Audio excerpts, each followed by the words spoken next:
Olá, eu sou Raíssa, endocrinologista da Andrea Carvalho Clínica Integrada, e hoje temos uma convidada super especial, doutora Bárbara, cirurgia vascular, para a gente conversar um pouquinho do diabetes, já que esse mês a gente tem o Dia Mundial do Diabetes.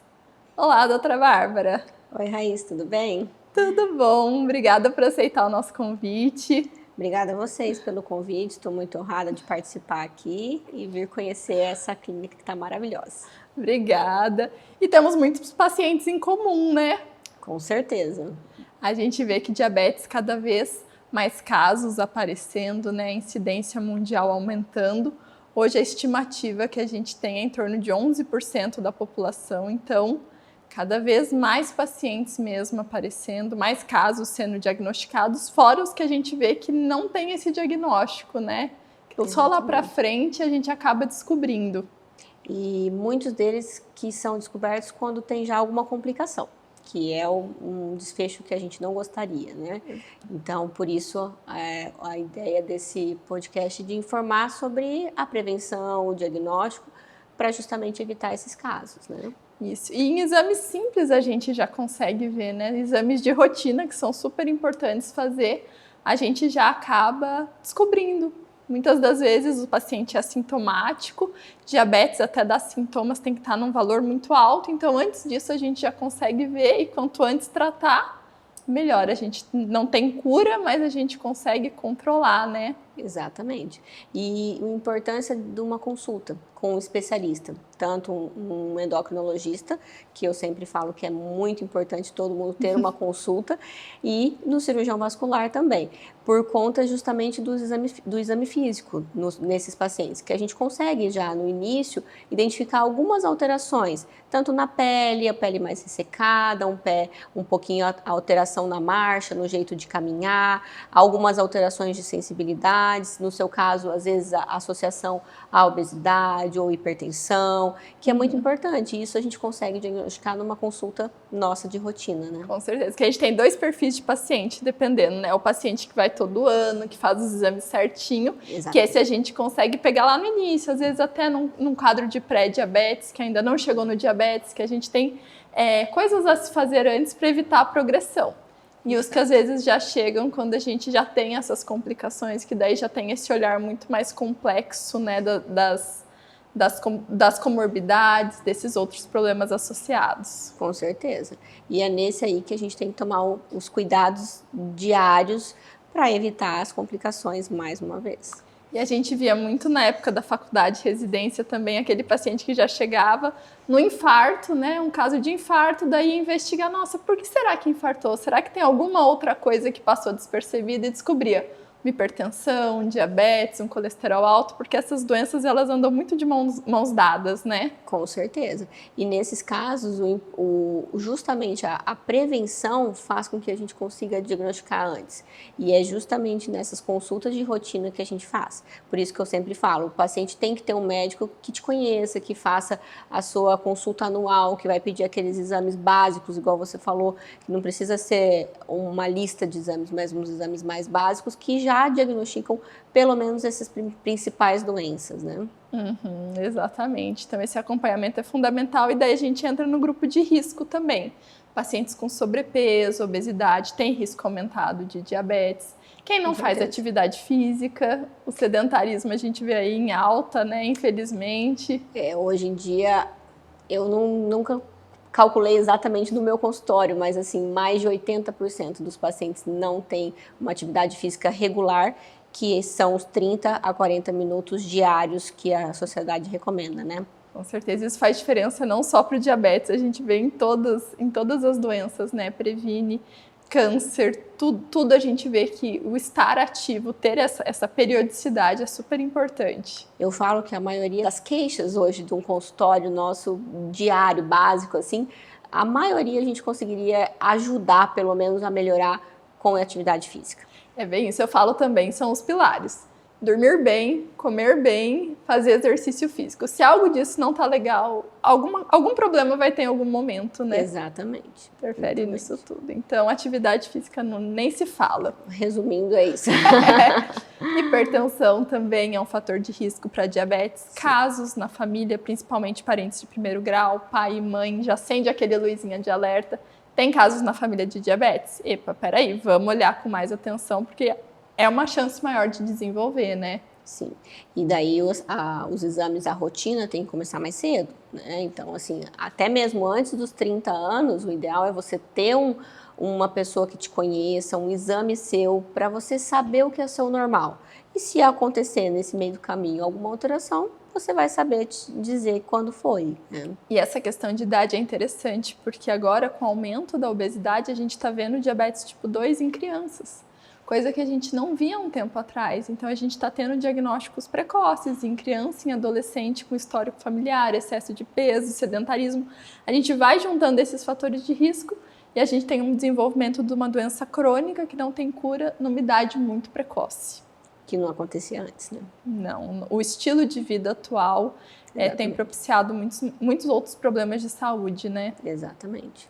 Isso a gente está falando do diabetes tipo 2. A gente tem o diabetes tipo 1 também, que esse daí já não tem relação direta com o estilo de vida. A gente vê que é uma destruição autoimune do pâncreas e são os pacientes sorteados mesmo. Doença autoimune pode ter uma prevalência, uma tendência genética, mas acontece porque acontece, independente. Não foi a criança que comeu doce, que deixou de fazer algo que iria desenvolver de qualquer forma, né? Que também há casos que muitas das vezes complicam por ser um diagnóstico muito precoce, né? A gente vê crianças de 6 anos já com diabetes e ao longo da vida, às vezes, começam com as complicações muito cedo, quando não controlam direito, né? As complicações a gente vê que acontece geralmente após 10 a 15 anos e eles falam até 18 anos de doença. Então, se uma pessoa tem diabetes desde os 6 anos de idade, com certeza ela vai ter uma chance maior de desenvolver as complicações do diabetes, incluindo alterações visuais, né, até cegueira,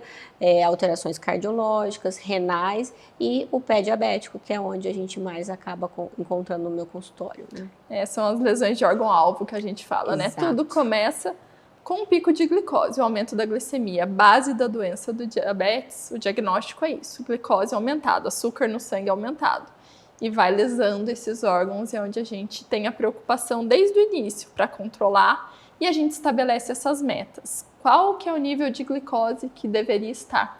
Tem muitos pacientes diabéticos que não sabem isso, que às vezes mede a pontinha do dedo e fala assim, deu 60, deu 80, deu 100, 120, e aí, tá bom? Não sei, 200 acho que tá bom, será que tá bom mesmo? Então isso tudo é importante, além da gente ter o diagnóstico, saber onde a gente vai chegar nessa caminhada, qual que é o valor ideal. A gente tem os exames de acompanhamento de glicemia de jejum, pós-prandial, hemoglobina glicada. A hemoglobina glicada ela é muito interessante, né? Porque dá essa média dos últimos 3 meses, eu falo que é um filme. A glicose de jejum é a foto do dia. Dependendo do que você fez no dia anterior, tá lá o seu resultado, mas hemoglobina glicada é essa média mais longa, então a gente consegue avaliar de uma maneira mais prolongada se tá legal, se não tá, se fez uma dieta para aquele dia do exame, que o exame vem bom e depois o restante não vem mais. E é onde a gente pega os pacientes, né? Não, doutora, mas esse aqui eu fiz o jejum adequado. Não, esse aqui não dá para mentir com o jejum adequado. Esse tem que estar bom nos últimos 3 meses mesmo para valer a pena. Então... Por isso que é importante a avaliação completa, né? Tanto física, exames, não adianta só fazer o exame do dedo, né? Tem que ter uma avaliação mais profunda de todo o parâmetro do diabetes, né? Sim, sim. Eu acho importante a gente falar também que não só pessoas que não têm nenhuma comorbidade, nem só os jovens, mas principalmente quando a gente tem alguma alteração no corpo, como, por exemplo, a gestação, né? Sim, a gestação é fundamental, entra no rastreamento, a gente sabe que os hormônios da gravidez, eles tendem a gerar pico de glicose e nisso é fundamental. Tem os exames já de protocolo, descobriu que está grávida, faz glicemia de jejum, que às vezes a gente descobre esse diagnóstico prévio, dependendo do valor. Já tinha o diabetes antes que não descobriu e pela gravidez fez exame e acabou descobrindo. Sim. Ou então a curva glicêmica que acaba fazendo mais para frente, entre 24 e 28 semanas, que também é bem importante, porque com o avançar da gestação, a gente acaba descobrindo um diabetes também. Aumenta a chance de ter diabetes com o avançar da gestação. E eu sou um exemplo disso. Eu descobri na minha primeira gravidez, estou na segunda agora, na minha primeira gravidez eu tive diabetes gestacional. Sim. E a primeira coisa é a gente tentar controlar com o estilo de vida. Alimentação, exercício físico, atenção ao ganho de peso. E, mais uma vez, entra também essa parte de histórico familiar, isso tende a aumentar a chance de diabetes gestacional. A idade que a pessoa engravida, que a mulher engravida é um fator importante. O peso que tem, tudo isso entra. No meu caso, o histórico familiar é bem importante. E nessa segunda gravidez veio um segundo diagnóstico muito mais precoce. Na minha primeira eu descobri na curva glicêmica, então já no final da gravidez, nessa primeira eu descobri no início e foi evoluindo de uma forma que provavelmente é um diabetes autoimune, que é o diabetes que o pâncreas vai sendo destruído. E as coisas são um pouquinho mais complexas nesse caso, questão de insulinização. Na gestante a gente preconiza muito mais o uso de insulina, é muito seguro, a insulina não passa para o bebê não vai nascer com diabetes, às vezes tem muita dúvida em relação a isso. Exato. E não, o bebê não nasce com diabetes, o diabetes é da mãe, a nossa preocupação quando o bebê nasce é muito mais hipoglicemia, queda da glicose por conta do excesso de insulina que a mãe acaba passando na gestação. Então, tem algumas peculiaridades dessa parte, mas a gestação é um período muito importante para avaliar a glicose. E é interessante dizer que às vezes muda até alguns parâmetros, né? Não é tão, igual você falou, assim, de você saber o que é normal. Na gestação a gente tem umas mudançazinhas aí também, né? Sim, o limite é diferente.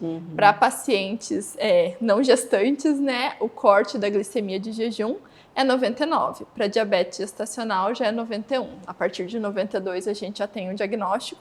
É importante falar que a maioria dos consensos falam que uma única medida é o suficiente para fechar o diagnóstico. Olha só. Então, um valor alterado, pronto, você já tem um diagnóstico de diabetes que permanece na gestação e geralmente após a gestação a maioria deles reverte. Mas é importante também reavaliar para ver se realmente reverteu ou não, se não era um diagnóstico prévio que ficou ali no meio do caminho e na gravidez aflorou. Piorou. E a gente vê que esse valor de glicose tende a subir nos próximos 5 anos. Então, essa paciente tem que ser acompanhada bem de perto. Exatamente. Mas é interessante lembrar disso, porque às vezes a gente olha, algumas pessoas não vão ao ginecologista assim que descobre, né, a gestação e acaba deixando passar uma alteração do diabetes aí logo no início da gestação que você poderia muitas vezes controlar melhor, né? Isso, e se torna uma gravidez de risco, tanto para a mãe quanto para o bebê. Exatamente. Então, é uma coisa que favorece ter bebês de peso maior. E a gente vê que antigamente as mulheres falavam, né? Nossa, o bebê nasceu de mais de 4 quilos. Já acende aquela luzinha. Pode ser um diabetes gestacional que passou despercebido. Exatamente. E mais pra frente a gente acaba fazendo o diagnóstico dessa mesma paciente lá com seus 40 anos e tudo mais, mas provavelmente teve um diabetes na gestação que não teve a devida orientação no sentido de prevenção no futuro. Sim. Porque o diabetes gestacional é um fator de risco para o diabetes no futuro. Exatamente. Daí nos próximos 5 anos acaba desenvolvendo um diabetes. Não imaginava, a hora que vai ver era um diabetes que passou despercebido na gestação. E um detalhe que eu falei, que o valor de corte é 99, não para o diagnóstico de diabetes, mas para o valor de pré-diabetes. Entre 100 e 125 de glicemia de jejum, se o exame é confirmado e repetido, a gente configura como pré-diabetes. Acima de 126 é diabetes, mas já é alterado acima de 99. Para o diagnóstico de diabetes gestacional, um único valor acima de 92 já dá o diagnóstico nesse primeiro exame. Olha só, que importante, né? E a hemoglobina glicada também entra nesse diagnóstico do diabetes. Ele é um dos valores que a gente usa também junto com a glicemia de jejum. Por exemplo, o paciente chega no consultório com uma glicemia de jejum acima de 126, a partir de 126 e uma hemoglobina glicada maior do que 6,5, nesse dia a gente já pode fechar o diagnóstico. A gente tem 2 exames alterados que, se somando, já configuram uma alteração de glicose que dá o diagnóstico. E olha, eu pego vários pacientes, às vezes até em pré-operatório, o paciente vem para operar varizes com alguma alteração assim, e com esses exames alterados. E a maioria sem acompanhamento, sem diagnóstico. Ou às vezes aquela metformina que foi passada e ficou 2, 3 anos tomando e nunca mais avaliou. Ah, não, mas é só pré-diabético. E vem com a hemoglobina glicada acima de 6, 6,5.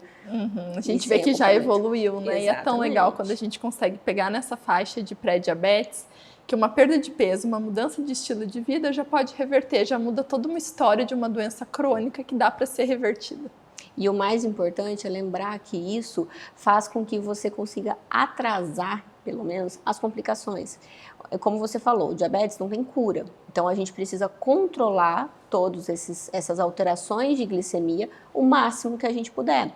Eu sempre falo para os pacientes, a gente sempre vai ter altos e baixos. Então, não adianta você desanimar quando você tem uma complicação, quando você tem uma alteração do seu exame. Ah, doutora, mas eu estava indo muito bem, de repente o meu exame alterou.